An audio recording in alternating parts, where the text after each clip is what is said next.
What has epistemology done for the betterment of humanity?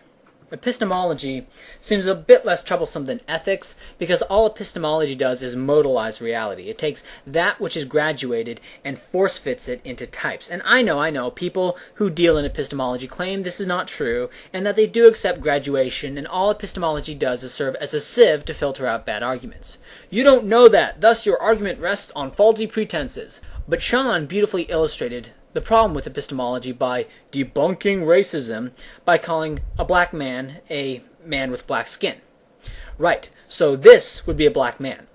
And his argument went like this. People with black skin don't necessarily differ in any other way than skin color. Thus, racism is bullshit. And he was very adamant about it. It's bullshit, and yeah, I'm talking to you, Stodels. What a grotesque clown. Now, racism is a phobia. It's no more bullshit than a fear of dogs or spiders or whatever. Now, maybe there are some arguments to rationalize this, and you could say those arguments are bullshit, but that's all ancillary. It's mainly a feeling, and this is why white nationalists typically stop being white nationalists when they date a black chick, because they understand more and there's not this null zone which they then fill with all sorts of demons and horrors. Fears are natural and protect us from real dangers, but they can get out of hand and become a phobia. Racism is no different, but Sean never bothered to deal with this, but preferred a modal analysis breaking down some arguments that nobody I know has ever made. So this stuff really makes you stupid, and he did the same modalization of my argument about hemisphere dominance, and so this modalization is a consistent and recurring cognitive error that he and many others who deal in the same metaphysical, ethical, epistemological crap zone do. Ethics are evolutionary. Humans, having evolved in groups, developed a sense of justice and fairness. Why? Because groups that developed these feelings tended to reproduce better than those that didn't. Humans then developed language and an ability to write, and the ability to write allowed humans to think in more abstract terms. How wonderful! That's why we have so much technology. This abstract thinking also enabled humans to believe in gods and assign personalities to things like the sun, the weather, and the oceans. It also allowed them to write down laws. Laws? Why do humans want laws? Because of that sense of justice. How are laws justified? And thus ethics was born. Ethics is the rationalization of this non-rational sense of justice. The only way first principles could be derived by the ancient ethicists was to invoke God. The Ten Commandments, Hammurabi's Code, and the like. Because without God, any ethical argument was seen, even by the whacked-out mystics in those days, as nothing more than the opinion of some pompous scribe with strong ego needs.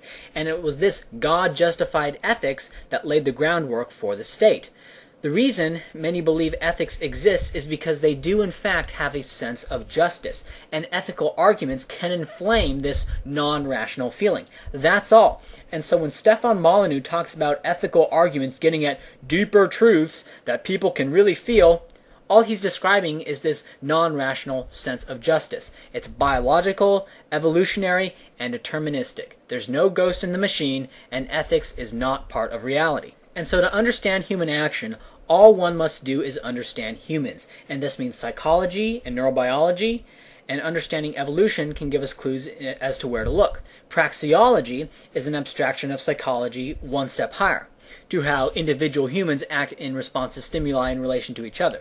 The model of the man that a praxeological analysis has is in fact incorrect. It's an oversimplification. It is a modalization. But it attempts to approximate human action based on the tendencies derived from psychology. And if the praxeological analysis gets something wrong, then what you want to do is you want to go back down to psychology and figure out what you did wrong down there and factor that into your praxeological model to get the praxeology right. Austrian economics is a further extrapolation from praxeology. And in that sense, Austrian economics is very different from mainstream economics, and it's also why Austrian economics has a lot less math than neoclassical Keynesian or neo-Keynesian economics. Eventually, neurobiology, psychology, praxeology, and economics can all be combined into one universal field of human action. But we're not there yet, and so for now, these fields are still separate. What does this have to do with the dark and sterile envisions of epistemology and ethics? Nothing!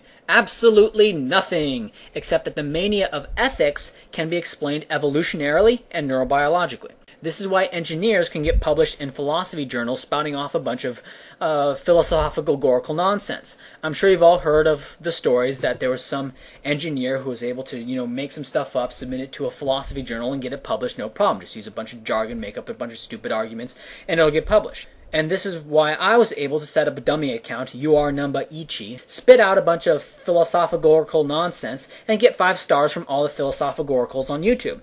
Epistemologists and ethicists are, for the most part, bullies. They speak of philosophical truth and bash scientism for being too focused on results and not enough on what? Philosophagorical truth. There's nothing other than science. The fear that the philosophagoricals have is of the free market. They fear, without having some grounding of ethical principles, the world will fall into various authoritarianisms and butcheries. This fear of hell when you turn away from God, or chaos when you turn away from the state, or authoritarianism when you turn away from ethics, is all the same thing, and to an extent it is interconnected. It's all just the fear of the free market. And of course, this isn't true. Humans have this sense of justice, and if you're not screwed around with, they will recognize when something unjust is happening. It requires an abstract ideology of ethics in order to believe that sacrificing someone to the gods every year is the right thing to do, because that shit wouldn't fly on a free market.